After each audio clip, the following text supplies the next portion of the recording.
Hey, everybody. Welcome to another glorious post-credit show. I'm your host, Ronnie Williams. And I'm Serge. And we are talking Lego Movie 2, the second part. And bipolar. Not regular polar? I thought it was like polar opposite, like magnets. The Liam Neeson movie. I don't think it was Liam Neeson. Oh, I thought it was Liam Neeson. No, I think it was the bad guy from Doctor Strange, Mads Mikkelsen. And also the bad guy from Casino Royale. I don't know. I do know, actually. Okay.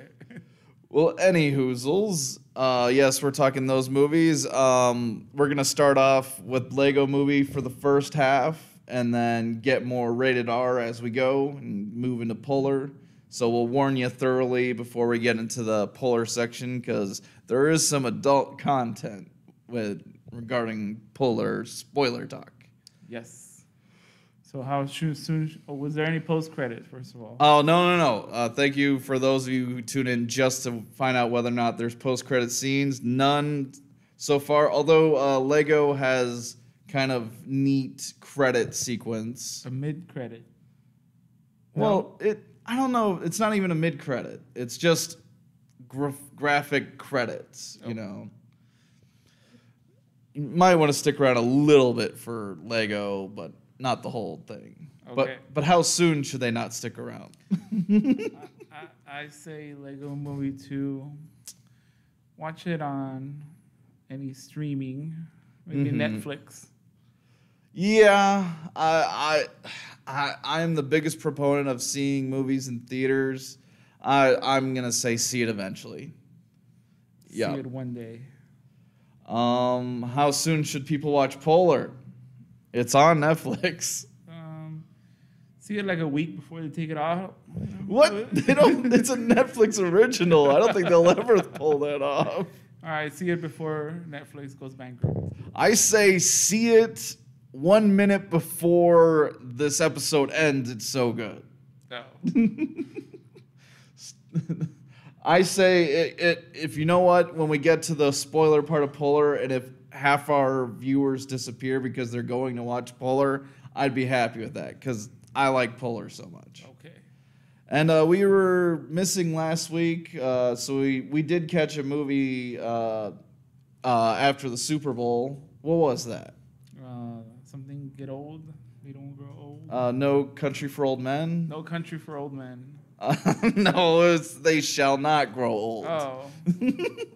They Shall Not Grow Old is restored World War I footage Peter Jackson helped put together and, save, essentially, and turn it into a more cinematic event. Pretty informative, pretty, what? I wouldn't call it entertaining, but, interesting and fascinating. I like the work they did to restore all the color. Yeah, and that was cool. The event we went to, you stuck around afterwards. That kind of did have a post-credits thing where they showed you how they restored it. Like, there's some stuff that was so blacking out you couldn't really tell what's going on. And when they fixed it, it was like, oh, these ladies are making these huge engines. Yeah, the movie had a post-credit show. Yes. Do you think Peter Jackson stole that from us? I think we're going to have to file a small suit against him. Already got some of our fans chiming in. Rachel's asking, see it in a month on a Sunday when you've got some downtime. I think she's saying how soon you should watch Polar. Oh, I thought she was talking about the Lego movie. No, she's saying in a month on a Sunday. And Gwen's already asking, which Lego movie did you like better, 1 or 2? I'm going to say 1. I would also say 1. Yeah, and even though I haven't seen 1. I have seen 1, and based off of 1, that's kind of how I picked this week's topic, movies that shouldn't work but totally do, and the Lego movie, the first one, totally falls in that category. It's like Legos. It's like,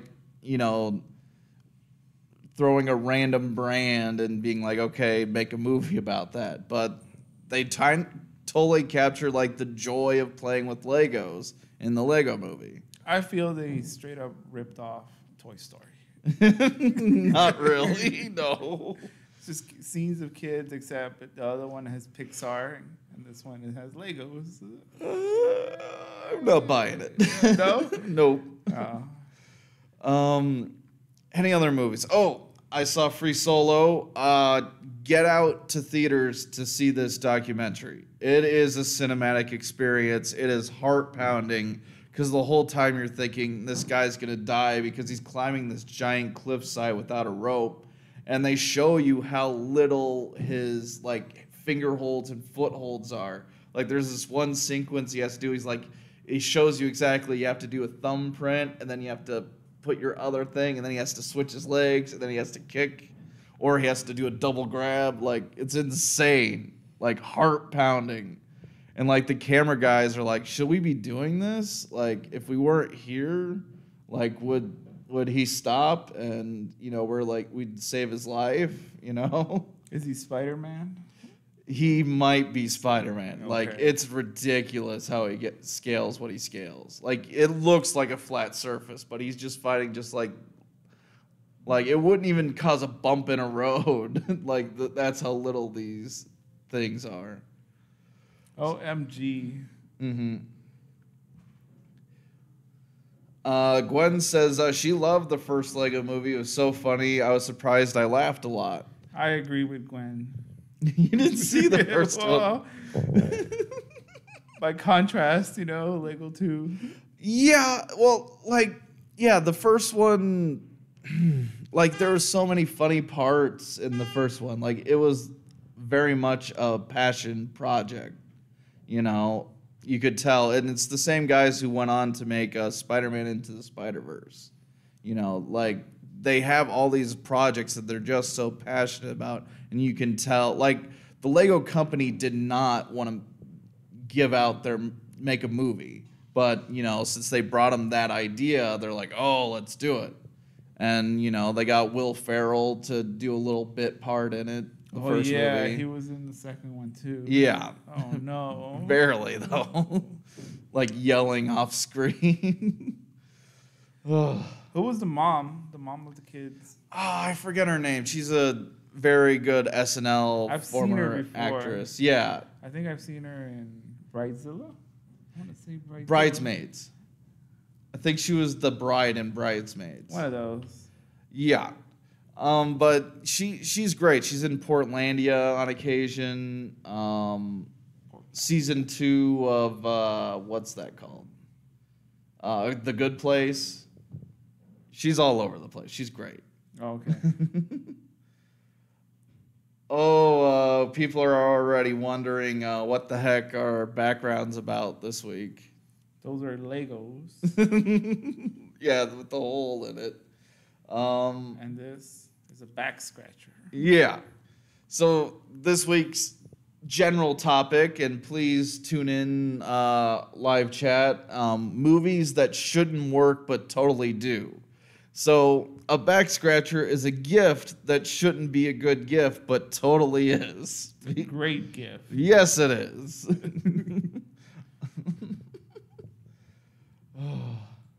What's up with the chopsticks? Um, Are they great gifts too? 2 sticks should not be able to pick up food, but they totally do. They sure do. I don't know. Okay. We'll make it up as we go. So yeah, Lego Movie 2, you know, it was an interesting premise, you know, like I think the thought behind it in the first movie set it up is like the way boys play with toys and use their imagination, how girls play with toys and use their imagination. Mm-hmm. You know, like I think they're trying to say like the girl was more trying to like be social and bring everything together, and the boy was like in a destructive phase, you know, just wanting to smash everything, lasers, you know, be cooler, be more adult, you know. Yeah. Yeah. No.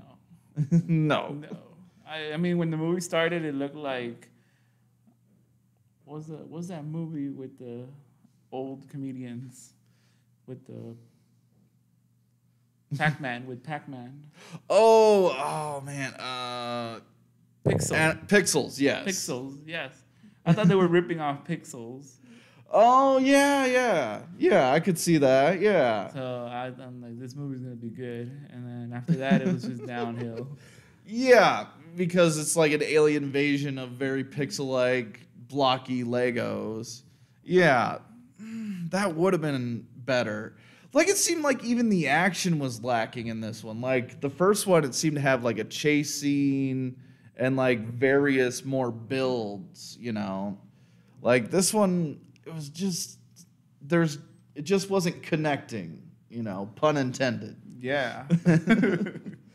And they were, like, the original Everything is Awesome song in the first movie, that was an Oscar-nominated song, if you can believe it. Really? Yes.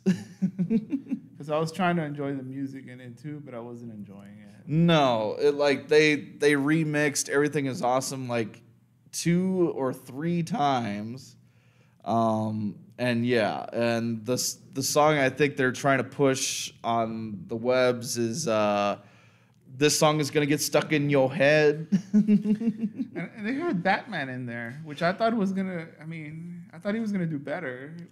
I thought he was gonna have nothing but great jokes and like nothing but references. But well, like his musical part was pretty funny. He's like, I got the chin of like this actor and the lips of this actor, Val Kilmer.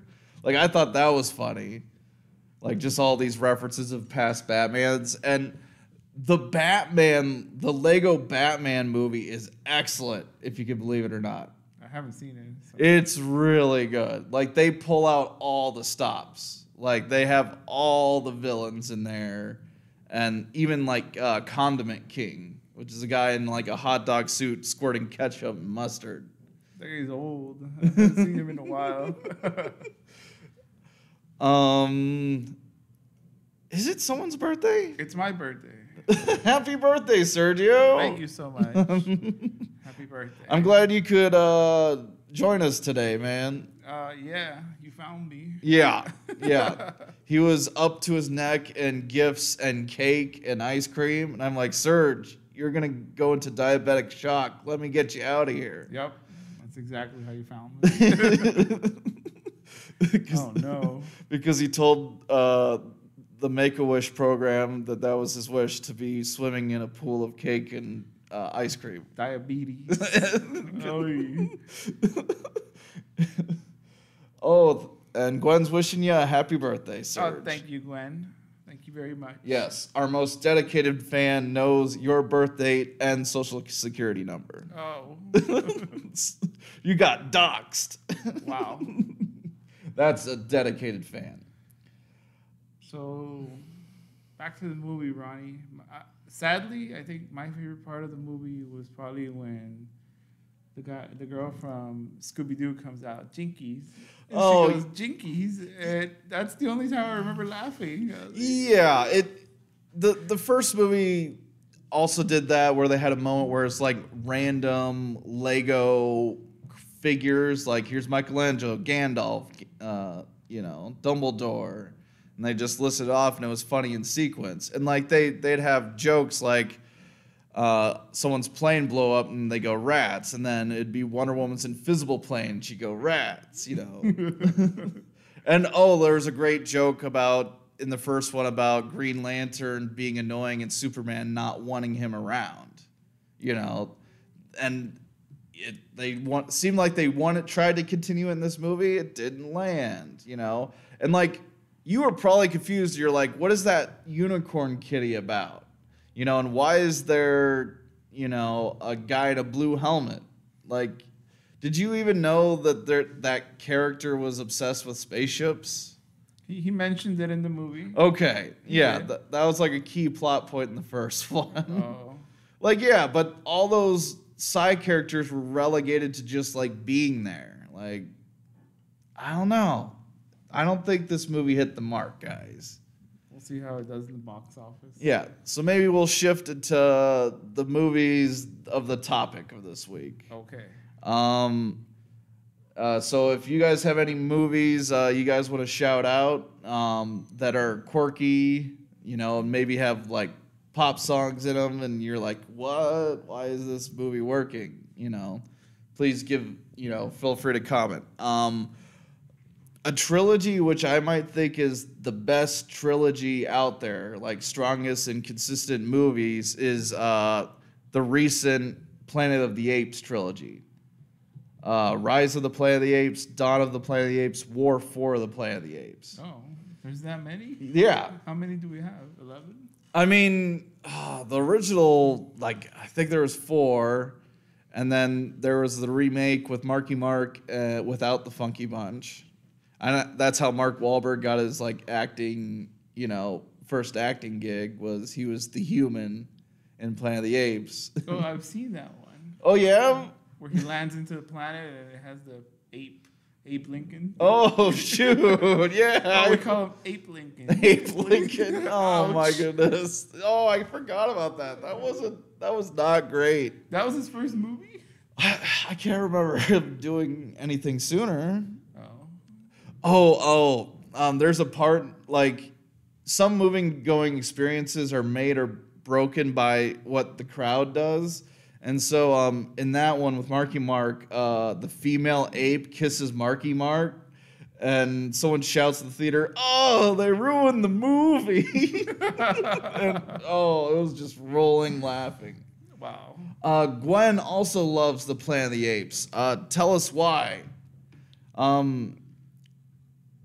Ooh, that's a good one too. All right, let me finish my rant about Planet of the Apes. So the first one, it has John Lithgow has Parkinson's or Alzheimer's disease, and James Franco's his son. He's like, I'm gonna try to fix him, using this serum virus thing, and he uses on this ape, and it becomes super intelligent, and he raises the ape into adulthood, and they name him Caesar, and he's super intelligent, can sign language and all that stuff, and then he's forced to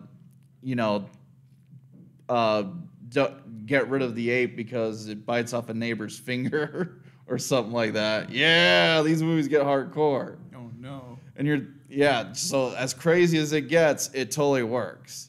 But yeah, he gets in the sanctuary and he starts signing with an orangutan, and he takes over the sanctuary, becomes the alpha, and then he gets the smart serum on all the apes. And then they break out, including gorillas, and they cross San Francisco Bridge, big battle, and they escape, Who do they battle? The police? Yeah, the police. Wow. They knock over a bus and charge them and stuff. It's awesome. And then James Franco apparently didn't want to be in any more films, which is perfect because the focus is always on the apes, and it's Andy Serkis doing the motion capture and the voice of Caesar. Mm-hmm. And so he also did Gollum in Lord of the Rings and Kong in Peter Jackson's King Kong. So he's the best motion capture guy in the biz. And the apes look fantastic.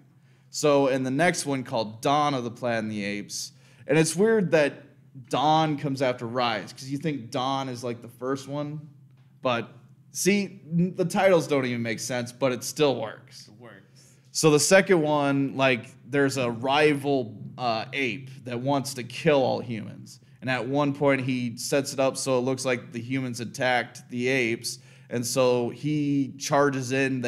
He gets a ton of guns by acting like he's a stupid monkey and killing them. And then he's riding on a horse, dual-wielding machine guns. It is awesome. Is it? It is awesome. Back me up, internets. Says gotta see them all, Surge. Okay. Yeah. And then the third one stars Woody Harrelson as this general who wants to wipe out all apes. And it turns out the virus, it wiped out most of humanity, the thing that made the apes smart.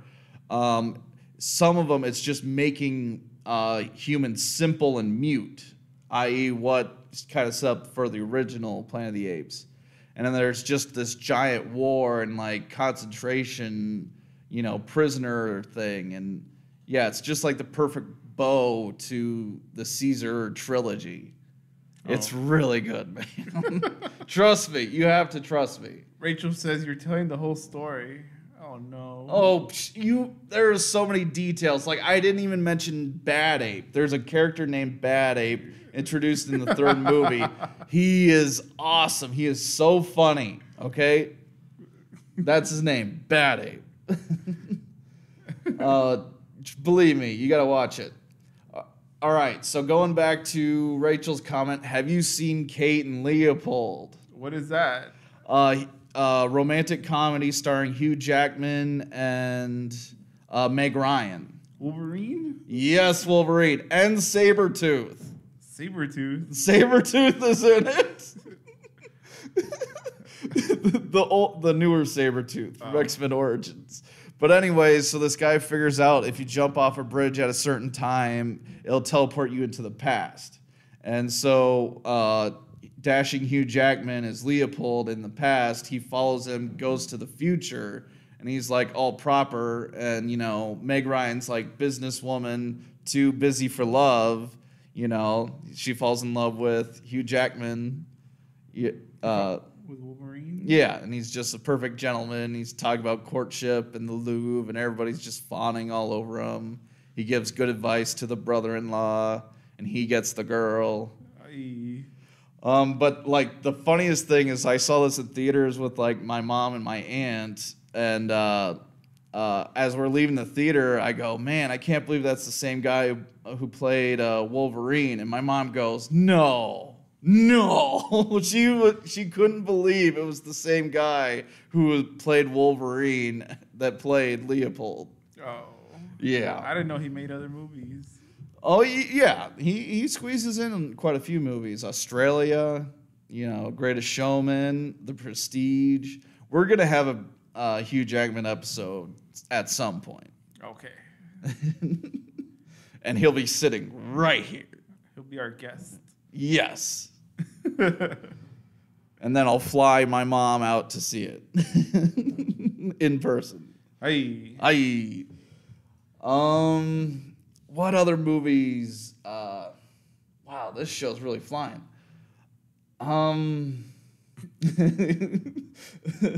Rachel says mom is in love with Jackman. Yeah?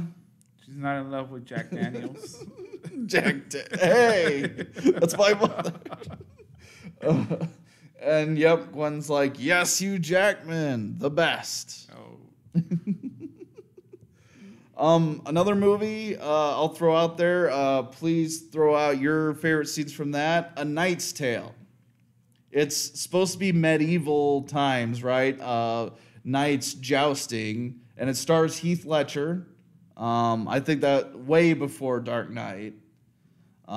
Maybe even before Brokeback Mountain. Like, it's pretty early in his career. And he's like a peasant who poses as a knight, gets fake papers to jousting, and he's pretty good at it. You know, he starts winning. Like, it's actually a sports movie. Well, who's Heath Ledger? Is it the Joker? Yeah, the Dark Knight's Joker. Oh. But yeah, good looking bloke, you know, but it's like modern like comedy, and also there's modern music. Like, it opens up with "We Will Rock You," and like they make it like the giant horns, really long horns, are doing bam bam bam bam bam bam bam bam bam. There's no way, and like, or while he's training to do jousting, they play a Lowrider. Dun, dun, dun, dun, dun, dun, dun, dun, dun, dun. The car with the light?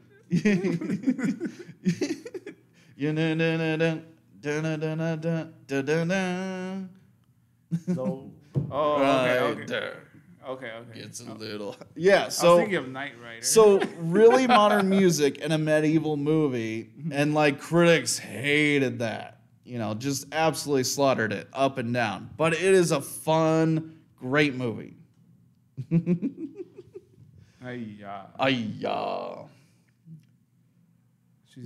Gwen says, I thought Pirates of the Caribbean shouldn't have worked, but it was brilliant. Yeah. The early advertising was really weird. It was like static shots of islands and just little text. And at first you're like, what is this, a vacation ad? And then it was like ghosts, like skeletons coming out of the fog and a skeleton foot hitting sand. And it was like Pirates of the Caribbean. And you're like, what the hell? What does that even mean? I thought it was a Disneyland ride. Well, here's the thing. You grew up in Cali. I'm from the Midwest, never been to a Disney World or nothing. I had no idea there was a ride called Pirates of the Caribbean. So that meant nothing to me. You know? It was nothing on the... I thought it was a horror movie. Oh. Honestly. But then, luckily, they cut together a decent trailer. It's like, oh, there's Johnny Depp. He's doing funny stuff. Oh. You know, and he's swinging on a rope. I think I've only seen the third one. Rachel was also confused by the initial teaser trailer.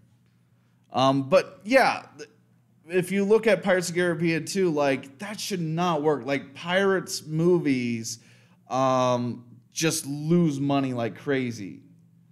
Because it's a lot of costumes? Or? Right. It's a period piece, so it costs more. On the water, it costs more. Waterworld costs a ton of money. There was also a movie called Cutthroat Island with, I believe, Gina Davis that lost a ton of money beforehand. You know. What other water movie is there? Waterworld, Aquaman, but that made all the money. Meg. The Meg, yeah. But pirate movies, though, they're far and few, man. So, yeah. And you look at most movies and you're like, this should not work. You know? It still works. Like Indiana Jones, you know, it's like you look real close at, like, it's based off of old cliffhanger serials, you know, like you think of it now, like, what is he talking about? But he's a treasure hunter, right? But it's weird. It's a mishmash. At the time, it was groundbreaking, you know. I like when the big ball comes down. Of course, it's the best. I just like quoting the Last Crusade. Like when he shoots a bunch of people and his dad's like, look what you did.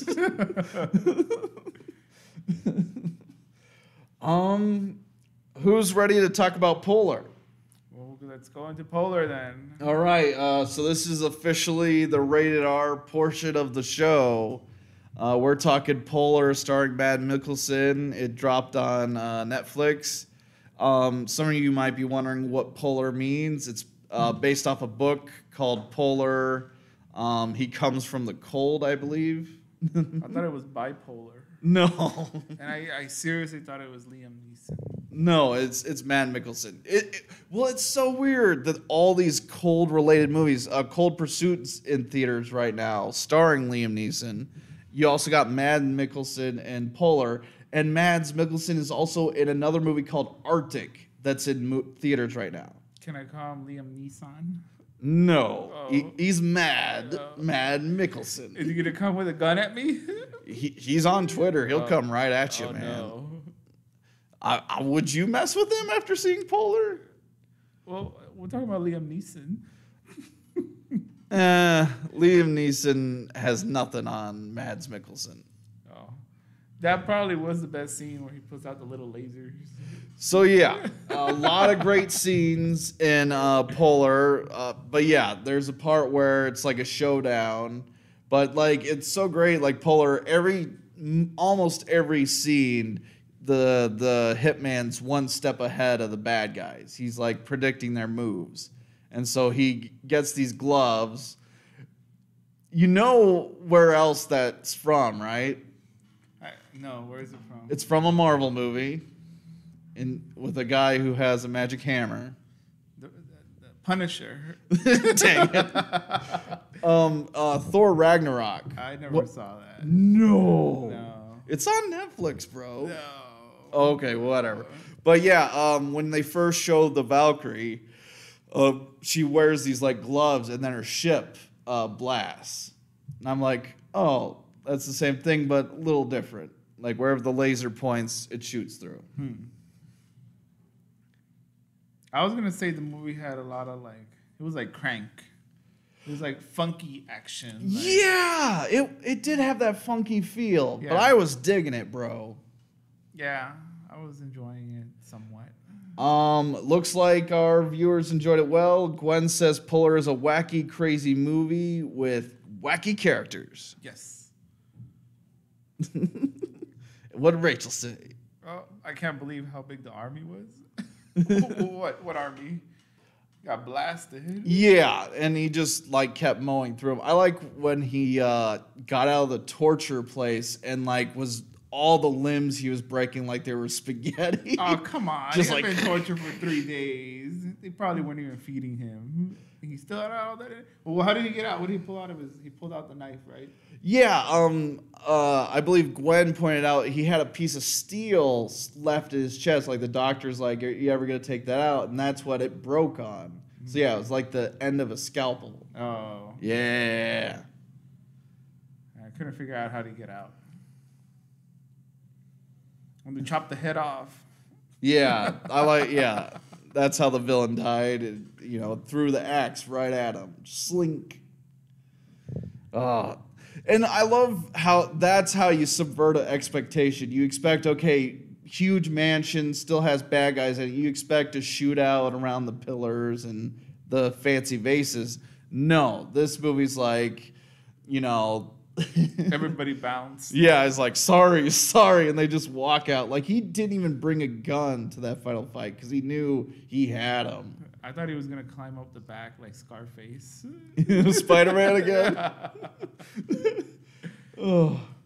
Oh, Gwen's like, what's with the lotion? That was gross for some reason. What lotion? The bad guy, the pale-looking gentleman, always like squishing lotion into his hands. Oh. There was something gross about it. Maybe it was like the little sound. yeah. There's just something off about him. Any other great scenes from Polar? Like Polar is just good scenes. Like when he got that dog, what'd you think about when he got that dog? I don't know. I knew that dog was gonna die. I didn't know in that way, but I knew the dog was gonna die. Oh. Well, we were talking about the scene where he's showing the kids how he kills people in the kindergarten. Oh yeah, I was shocked by that scene. I was like, wow, this is being allowed in an American school? Well, it was in Colorado? Was it? Somewhere cold. Yeah, they'd allow that kind of stuff. No. Rachel, are you defending the bad guy that he had bad skin? No, it's just he had bad skin. That's why he needed the cream. She didn't mean like literally bad skin. Yeah, like bad skin. Oh, that's what she nasty skin. Yeah. So both our viewers have pointed out that twist ending. I did not see that coming. I didn't see it coming either, but I suspected it once he killed the bad guy. And I'm like, oh wait, there's another villain. I'm like, who? And for me, I thought that was a weird way to cap the movie. It kind of clashed for me, but I absorbed it. I'm like fine. I think mostly because it was a red herring because they kept mentioning like him donating money. You think, oh, he has a kid out there. At least that's what I assumed. And plus, they also mentioned that if he had a next of kin, all of his money would go to him. So I thought that was going to be a plot point that he would get killed, so his next of kin would get the money, and so the bad guy selling the company still wouldn't work. But yeah, okay enough twist ending.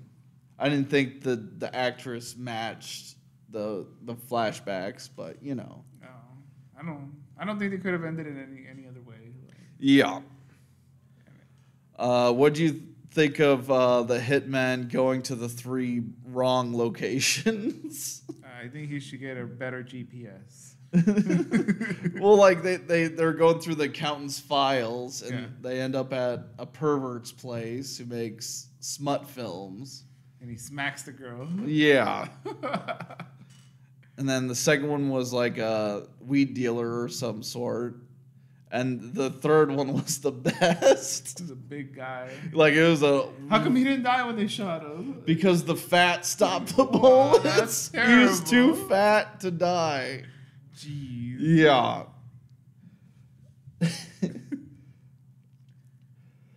Yeah, the twist. Pardon me, folks. The twist totally could be the opening for the second movie. Because she's like, hey, can you find the guy who ordered the hit? And Mads Mikkelsen looks way cooler with the eye patch and the slash on his face. He looks like Nick Fury.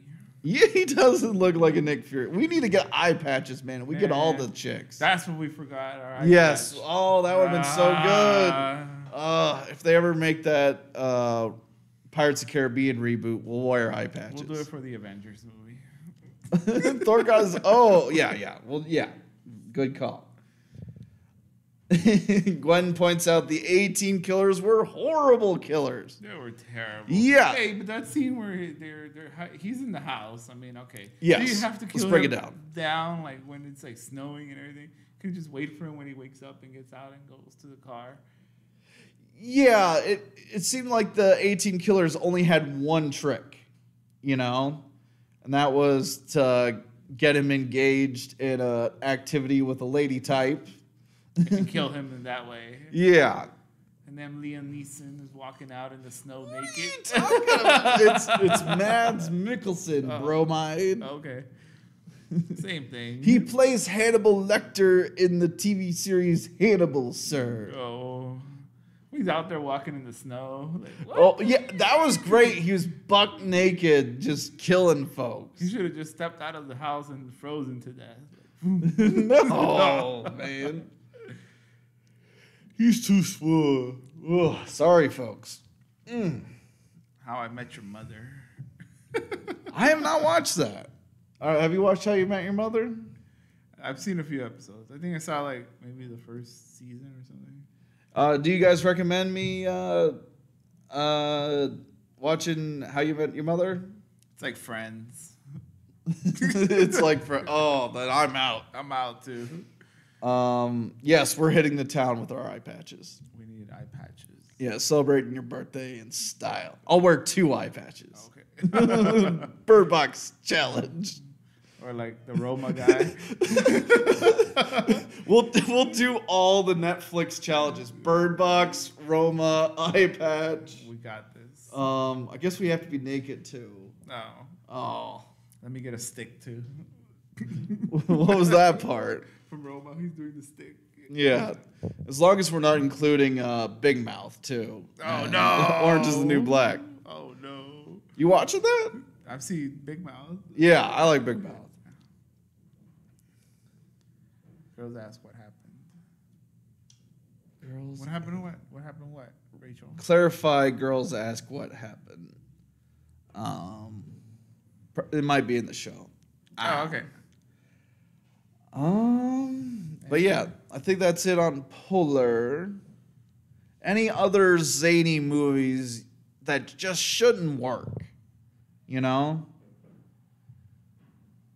Zany movies. Or, you know, like you look at it and you're like, there's no way, right? I think a lot of superhero movies at first, you hear about it and then you see it and you kind of get it. Like Guardians of the Galaxy. It's like talking tree, raccoon. I don't see it. And then you get the really cool trailer. Oh, so yeah, she's saying when we're wearing eye patch, girls will come up and ask what happened. No. And we're like, yeah, we saw a movie. We saw Polar. But what's funny is like if we like she's the one, you have to wear that eye patch for the rest of your life. Oh. Ghostbusters, excellent. Yes, Ghostbusters should not have worked. And you've seen it's never worked since the first one. They remade one, right? They made Ghostbusters 2 and then they made Females Ghostbusters in like 2006. Females Teen. Ghostbusters. 16, yeah.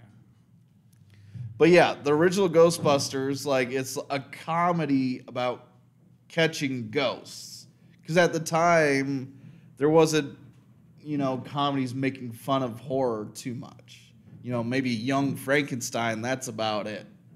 But I think, yeah, that's pretty groundbreaking. Like these schlubby guys saving New York from ghosts. It feels like the Ninja Turtles movies. That should not work either, man. These guys in these rubbery suits doing flips and talking wise. Cowabunga. They're also teenagers. And for some reason, Raphael in a trench coat is invisible and in disguise. He doesn't look like a turtle in a trench coat. Yeah, right. Oh, zombie movies work all the time. No, they're most of the time zombie movies are terrible, just terrible. There's only like 7 good ones out there. Are they making a Zombieland 2 again? Yes, they are. Oh man, it's gonna be good. Oh, I thought you were gonna say it was gonna be terrible. No, it's gonna be good. Oh, It's funny though. My man from War for the Planet of the Apes, Woody Harrelson, he said when asked if you do a Zombieland 2, he said, I'm not really a sequel guy. And then he makes all the Hunger Games. Yes, he was in all the Hunger Games. So, and then he did his prestige work on True Detective. But yeah, they must have shoveled out enough money, or it's a good enough script that they're all coming back. I think I've only seen the 3rd Hunger Games. Why do I always catch a movie right in between? Like where I don't know, man. then nothing makes sense. Finding Nemo's a little odd. Finding Dory. I don't think Finding Dory works. Oh. But Finding Nemo, I think totally works. Fish in the ocean. You look at that from the outside. It's like, okay, what's the story? Oh, he gets kidnapped by a dentist. Okay. But no, yeah, it's an adventure film. You just gotta package it right. When a movie works, it works, even if it's insane. Monty Python and the Holy Grail, insane, but it works. Young Frankenstein, I think, is the best Frankenstein movie. Young Frankenstein. You've never seen Young Frankenstein? Oh my goodness! Have you seen Robin Hood Men in Tights? No. I should stop asking you. If you've seen it. Edward Scissorhands is a good movie. Okay, there's what you've seen. Talk about it. Tell me why it works, Serge. Because it's what's his name? Johnny Depp. Johnny Depp, and he has scissors. Yeah, it has a really good score.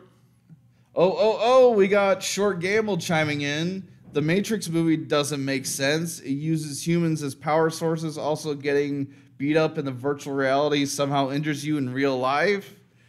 Yes, The Matrix should not have worked. And it never worked afterwards.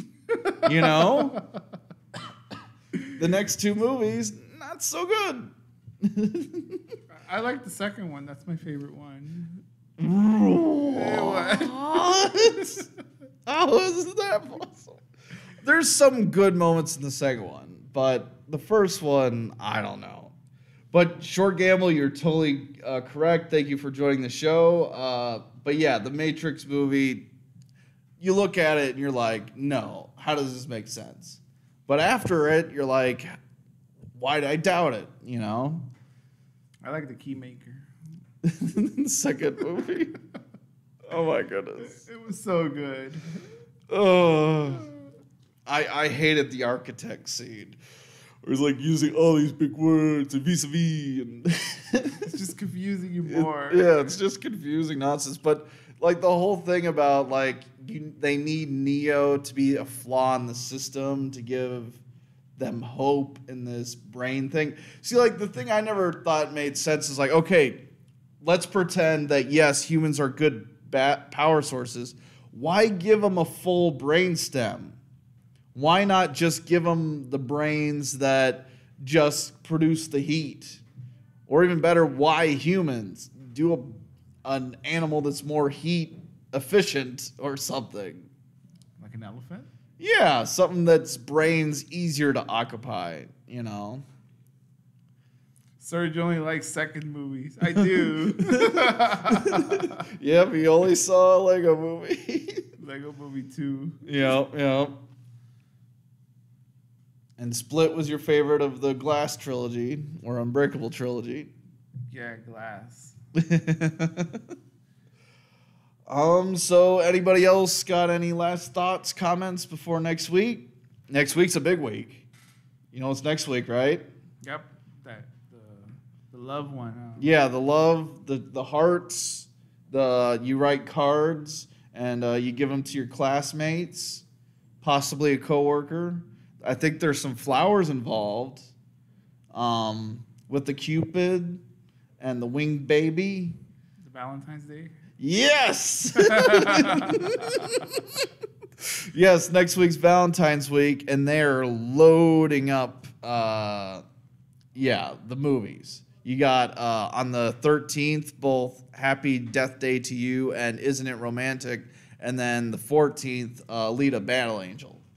So we got 3 movies, but I think we can only cover 2. So we're putting it out there on the social medias, which 2 movies should we do, and then we'll relegate the third one to a later day. I think Medea Funeral would be a good time to squeeze that in later on.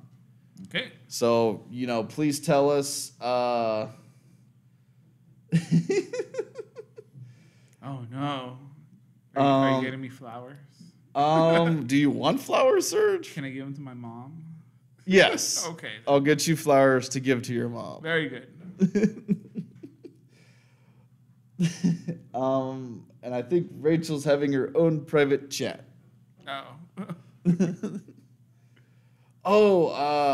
I believe she's referring to another Netflix movie she saw on Netflix that wasn't that great, about a female bodyguard. I think it was like Closer,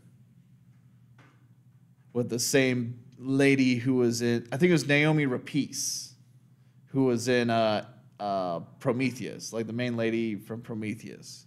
Okay. Yeah. I can't remember Naomi Rapace. That's a name. So yes, thank you for joining us for Post Credit Show. Please tell your friends to subscribe. This show is for you, to get your thoughts at us, and check us out on social media. Put in your votes on which 2 movies we should discuss next week. I'm Ronnie Williams. Now I'm Serge. Thank you for joining us, and we'll see you next week. Thank you so much.